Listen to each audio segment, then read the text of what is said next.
Salut, ici Maps! Aujourd'hui, on se parle de la 3e édition de Mets du bleu sur ta palle.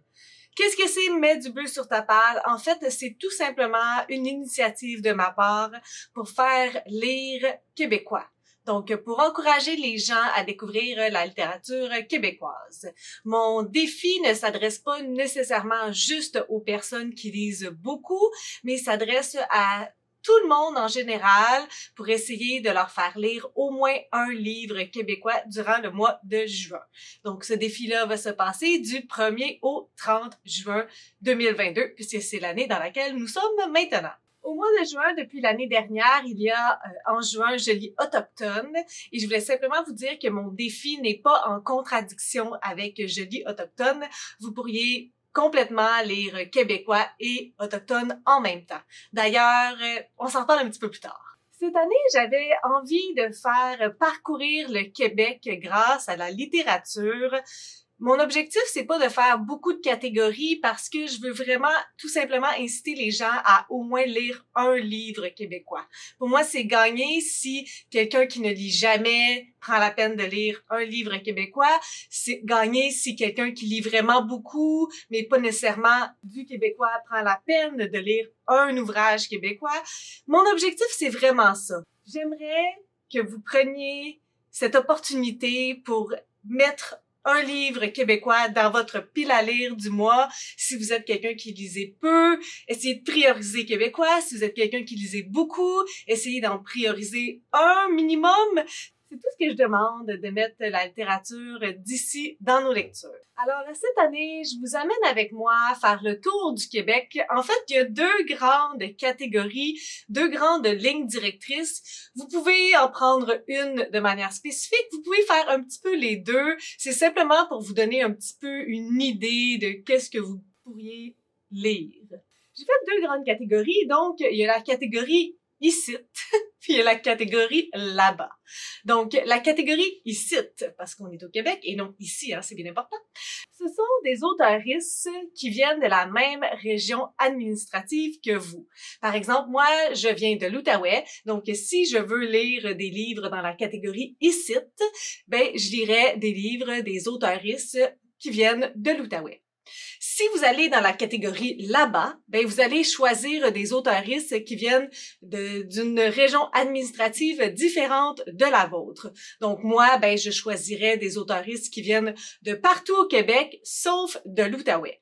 En passant, même si vous ne venez pas du Québec, vous pouvez participer. Ça veut simplement dire que toutes vos lectures vont être de là-bas.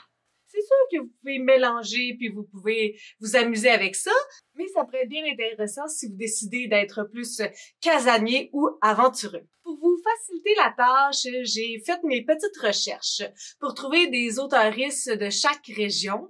Il y a des régions administratives où j'ai trouvé beaucoup d'auteuristes, il y en a où j'ai eu vraiment beaucoup de mal. Donc, c'est pas terminé dans le sens que si vous connaissez des auteuristes qui viennent de ces régions-là, n'hésitez pas à m'envoyer leur nom. Puis moi, j'ai fait des petites diapositives pour toutes les régions administratives et je vais bonifier au fur et à mesure que je vais avoir d'autres suggestions. Alors, la première région administrative, c'est le Bas-Saint-Laurent. La 2e région administrative, c'est le Saguenay-Lac-Saint-Jean. La 3e région administrative, c'est la Capitale-Nationale. La 4e région administrative, c'est la Mauricie. La 5e région administrative, c'est l'Estrie. La 6e région administrative, c'est Montréal. La 7e région administrative, c'est l'Outaouais. La 8e région administrative, c'est l'Abitibi-Témiscamingue. La 9e région administrative, c'est la Côte-Nord. La 10e région administrative, c'est le nord du Québec. La 11e, c'est la Gaspésie-Île-de-la-Madeleine. La 12e, c'est Chaudière-Appalaches. La 13e, c'est Laval. La 14e, c'est Lanaudière. La 15e, c'est les Laurentides. La 16e, c'est Montérégie. Et la 17e, c'est le centre du Québec. Donc, je vais publier les diapositives sur YouTube en post, mais aussi sur Instagram. Donc, suivez-moi puis n'hésitez pas à m'envoyer des suggestions pour bonifier le tout. Ça va aider un petit peu tout le monde à trouver des auteuristes à lire en fonction des différentes régions administratives. Là, je sais que tout ça est très, très large et il y a des gens qui aiment un petit peu plus de structure. Donc, je me suis dit, ben, si vous aimez ça large comme ça, allez-y si ça vous inspire. Mais peut-être qu'il y a des gens qui aimeraient avoir un petit peu plus d'informations ou un petit peu plus d'encadrement pour ce défi-là. Et je vous ai donc offert différentes petites catégories qui peuvent vous inspirer. Donc, vous pourriez essayer de vous trouver un livre québécois avec sur la couverture un arbre ou une forêt. Évidemment, un livre québécois avec la couverture bleue. Un livre québécois avec des étoiles. Un livre québécois avec de l'eau ou une rivière. Vu qu'on a parlé de régions administratives, vous pourriez trouver un livre québécois avec un chiffre entre 1 et 9 ou nombre entre 10 et 17 pour rappeler les régions administratives. Vous pourriez avoir aussi un livre ayant sur la couverture une maison avec un personnage sur la couverture. Ça pourrait être un roman historique. Selon Wikipédia, le Québec contemporain, c'est depuis 1976. Donc, on pourrait y aller avec un livre publié avant 1976, un livre qui se déroule au Québec, un livre d'un auteuriste autochtone, et finalement, pour mettre un petit peu de piquant à tout ça, vous faites une belle pile de livres québécois et vous en pigez un au hasard. Vous pouvez demander à un de vos téléphones intelligents ou à votre conjoint, votre conjointe, peu importe, de choisir un numéro, mais il faut que ça soit quelqu'un d'autre ou quelque chose d'autre que vous qui choisissez le livre. Et à la fin du mois, ben, j'ai fait une petite charte, donc pour savoir combien de bleus vous avez mis sur votre palle. Donc, entre 1 et 3, c'est un peu. Entre 4 et 6, c'est beaucoup. Et 7 livres et plus, c'est passionnément.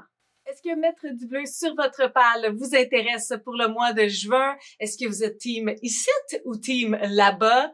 Sur les réseaux sociaux, n'hésitez pas à faire un petit buzz autour de Mets du bleu sur ta palle. Le hashtag, c'est Mets du bleu STP, Mets du bleu s'il te plaît. Vous pouvez aussi me taguer. Maps Booktube et j'espère que vous allez embarquer dans la vague bleue qui va déferler sur le Québec en juin. Si vous avez des suggestions, des critiques, des commentaires, n'hésitez pas à le faire en dessous de ma vidéo. Je publie des vidéos assez fréquemment dans une semaine. Si vous avez aimé cette vidéo, n'hésitez pas à mettre un petit pouce et à vous inscrire à ma chaîne. Sur ce, je vous souhaite de bonnes lectures bleues!